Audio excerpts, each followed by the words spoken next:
నమస్తే అండి, నేను రజాక్. రష్యా ఉక్రెయిన్ యుద్ధం పీక్ స్టేజ్కి చేరబోతుందా? అవునా అంటే ఎస్, అవుననే చెప్పొచ్చు. ఇప్పుడున్నటువంటి సిచ్యువేషన్లో ఈ యుద్ధంలోకి అమెరికా ఎంటర్ అవబోతుందా?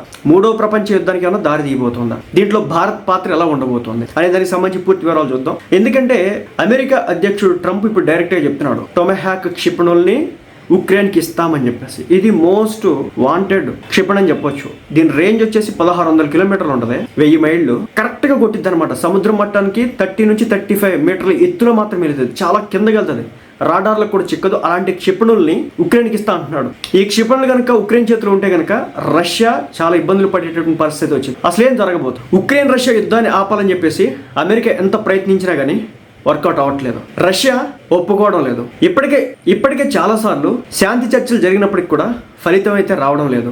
ఉక్రెయిన్ రష్యా యుద్ధంలో పుతిన్ అయితే వెనకడుగు వేయడం లేదు. ట్రంప్ శాయశక్తుల ప్రయత్నాలు చేస్తున్నప్పటికీ పని వర్కౌట్ కావడం లేదు. దీంతో ఇప్పుడు ట్రంప్ ప్లాన్ బితో వచ్చాడు. అదేంటంటే, ఇంతకాలం ఉక్రెయిన్ కు ఇండైరెక్ట్ గా మాత్రమే అమెరికా మద్దతు ఇచ్చింది, ఇప్పుడు డైరెక్ట్ వార్ లోకి అయితే దిగుతోంది. ఇందులో భాగంగానే అమెరికాకి సంబంధించిన పవర్ఫుల్ క్షిపణుల్ని ఉక్రెయిన్కి ఇస్తా ఉంది. ఇవే టొమాహాక్ క్షిపణులు. ఇది వచ్చేసి లాంగ్ రేంజ్ క్షిపణి, అదే విధంగా సబ్సోనిక్ క్రూయిజ్ క్షిపణి అనమాట. దీన్ని ఇప్పుడు కాదు, 1970 సంవత్సరాల్లోనే డెవలప్ చేయడం అయితే జరిగింది. దీనిని యుద్ధ నౌకలు అదే విధంగా జలాంతర్గాముల నుంచి ప్రయోగించడం కూడా జరుగుతుంది. దీని రేంజ్ వచ్చేసి ఇంతకు ముందు చెప్పినట్లు 1600 కిలోమీటర్లు, అంటే 1000 మైళ్ళు ఖచ్చితత్వంతో టార్గెట్ ని అచీవ్ చేస్తుంది. సముద్ర మట్టానికి 30 నుంచి 35 మీటర్ల ఎత్తులో వెళ్తుంది.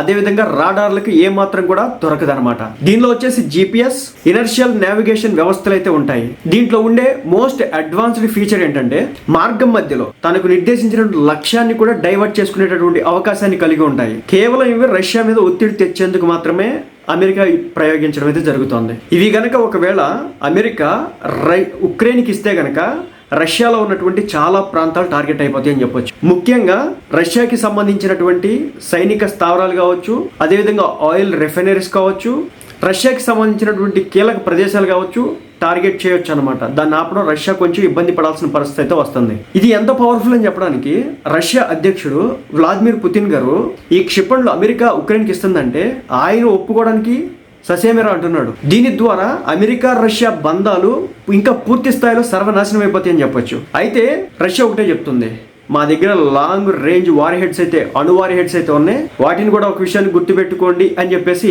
అమెరికాకి అయితే వార్నింగ్ ఇస్తుంది. ఒకవేళ ఈ టొమాహాక్ క్షిపణుల్ని ప్రయోగిస్తే గనక, అమెరికా గనక రంగంలోకి దిగితే రష్యా అమెరికా వార్గా ఇది మారడానికి అవకాశం ఉంటుంది. అలా గనక మారితే మూడవ ప్రపంచ యుద్ధం వచ్చినా ఆశ్చర్యపోవాల్సిన పని అయితే లేదు. మరి ఇలాంటి సిచ్యువేషన్ లో భారత్ ఏం చేస్తుంది? భారత్ వచ్చేసి యుద్ధాలని కోరుకోదు. ఒకవేళ యుద్ధం కోరుకున్నా చాలా తక్కువ టైంలో దాన్ని ముగించేసి యుద్ధాన్ని ప్రొలాంగ్ చేస్తే ఆ దేశాలు సర్వనాశనం అయిపోతాయి. ఓ పక్క సివిలియన్స్ నాశనం అయిపోతారు, ఓ పక్క ఆర్థిక వ్యవస్థ దెబ్బతింటది, పూర్తి స్థాయిలో కుంటుపడిపోద్ది. అది భారత్ కి బాగా తెలుసు. అందుకే పాకిస్తాన్ ని కూడా ఎక్కడ కొట్టాలో, ఏ బేస్లు కొట్టాలో, ఏ టెర్రరిస్ట్ గ్రూపుల్ని లేపేయాలో అవే లేపడం అయితే జరిగింది. సామాన్య ప్రజల జోలికి వెళ్ళలేదు. కానీ రష్యా అలా కాదు. ఇప్పుడు ఉక్రెయిన్ తో చేస్తున్నటువంటి యుద్ధం ఏదైతే ఉందో అది చాలా భూభాగాల్ని ఆక్రమించుకుంటూ వెళ్ళిపోతా ఉంది. అక్కడ ఉన్నటువంటి ప్రజలందరినీ కూడా తన భూభాగంలోకి కలుపుకుంటా ఉంది. రష్యా ఉక్రెయిన్ యుద్ధానికి, ఇండియా పాకిస్తాన్ యుద్ధానికి ఎక్కడ కూడా సంబంధం ఉండదు. మన మీద కేవలం వాళ్ళు ఉగ్రదాడి మాత్రమే చేసినారు.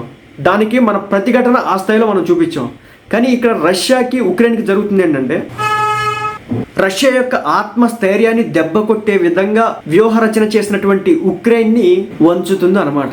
ఎందుకంటే నాటోలో చేరుతారని చెప్పేసి ఉక్రెయిన్ అంటే దానికి పుతిన్ రష్యా ఒప్పుకోవట్లేదు. ఎందుకంటే నాటోలో చేరితే కనుక నాటోలో ఉన్నటువంటి ఒక్క దేశం మీద ఏ దేశం మీద అటాక్ చేస్తే అన్ని దేశాల మీద చేసినట్టే. దాంతో అన్ని దేశాలు కూడా ఒక్కసారిగా వచ్చి ఆ దేశం మీద పడిపోతాయి అనమాట. దాంతో ఆ దేశం విచ్ఛిన్నం అయిపోద్ది. ఒకవేళ ఇదే నాటోలో కనుక ఉక్రెయిన్ చేరితే రేపటి రోజున ఉక్రెయిన్ మీద చిన్న డ్రోన్ పంపించినా సరే నాటోలో ఉన్నటువంటి అమెరికా, దాని మిత్ర దేశాలన్నీ కూడా, యూరోపియన్ దేశాలన్నీ కూడా ఉక్రెయిన్ మీద రష్యా మీద అటాక్ చేస్తాయి అనమాట. కాబట్టి ఉక్రెయిన్ లో ఉన్నటువంటి స్ట్రాటజికల్ పార్ట్స్ ఏవైతే ఉన్నాయో వాటన్నిటినీ కూడా ఆక్రమించేసుకుంటుంది రష్యా. రష్యా ఒకటే చెప్తుంది, నేను ఆక్రమించినటువంటి భూభాగాలు ఏవైతే ఉన్నాయో ఉక్రెయిన్కి సంబంధించి అవన్నీ కూడా నాలో ఇచ్చేయాలి, నాలో కలిపేయాలి.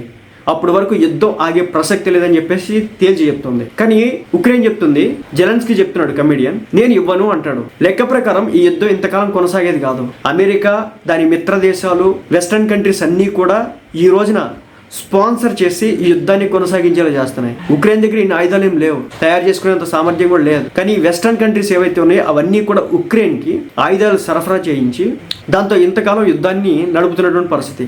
కానీ రష్యా విషయం అలా కాదు. రష్యా తను ఇంతకాలం తయారు చేసినటువంటి సొంత ఆయుధాలు కావచ్చు, డ్రోన్స్ కావచ్చు, క్షిపణులు అంటే మిసైల్స్ కావచ్చు, వాటన్నిటిని కూడా సొంతవి ప్రయోగించుకుంటా ఈరోజు అటాక్ చేస్తున్నటువంటి పరిస్థితి. సో ఈ యుద్ధం ట్రంప్ ఆపగలడా అంటే ఆయన చేతులు లేదు. ఆపితే రష్యానే ఆపాలి, లేదంటే ఉక్రెయిన్ సరెండర్ కావాలి. ఇక్కడ రష్యా సరెండర్ అవుతుందంటే అవ్వదు, పుతిన్ సరెండర్ అవుతాడంటే అవ్వడం ఛాన్సే లేదు.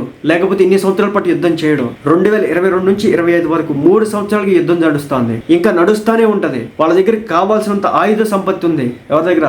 రష్యా దగ్గర. పుతిన్ వెనకడికి వేయడు. టిక్కర్ రేగితే జెలెన్స్కీని లేపేసినా కానీ ఆశ్చర్యపోవాల్సిన పనే లేదు. ఎందుకంటే పుతిన్ మెంటాలిటీ అలాంటిది. తను చూడటానికి మాత్రమే ఎలా ఉంటాడు, అతను ఎంత పవర్ఫుల్లో ప్రపంచానికి తెలుసు, ప్రపంచాధినేతలకు తెలుసు. అందుకే అంత యుద్ధం చేస్తున్నప్పటికీ, డైరెక్ట్ గా ఇండైరెక్ట్ గా అమెరికా మీద యుద్ధం చేస్తున్నప్పటికీ ట్రంప్ తన దేశానికి పిలిపించుకొని B-2 బాంబర్ తో సెల్యూట్ ఇప్పించినటువంటి చరిత్ర పుతిన్ది. సో ఈ విషయంలో రష్యా ఉక్రెయిన్ యుద్ధం ఆగాలంటే కేవలం పుతిన్ ఆపితే తప్ప అది ఆగదు. ప్రపంచంలో ఎవడాపినది ఆగదు. ఇంకా భారత స్టాండ్ ఏంటి? భారత్ ఈ విషయంలో రష్యా సైడే ఉంటుంది. వాళ్ళు ఎంతకాలం యుద్ధం చేసుకుంటే చేసుకోండి అని చెప్పేసి చెప్తుంది. వెనకడికి వేయదు, అమెరికాకి భయపడదు, మరొక దేశానికి భయపడదు. మన మీద ఎన్ని టారిఫ్లు వేసినా తీసి అవతలేస్తుంది. సో ఇదనమాట ఓవరాల్ గా టొమహాక్ క్షిపణుల వల్ల రష్యాకి జరిగితే నష్టమే, కానీ రష్యా వెనక్కి అయితే తగ్గదు.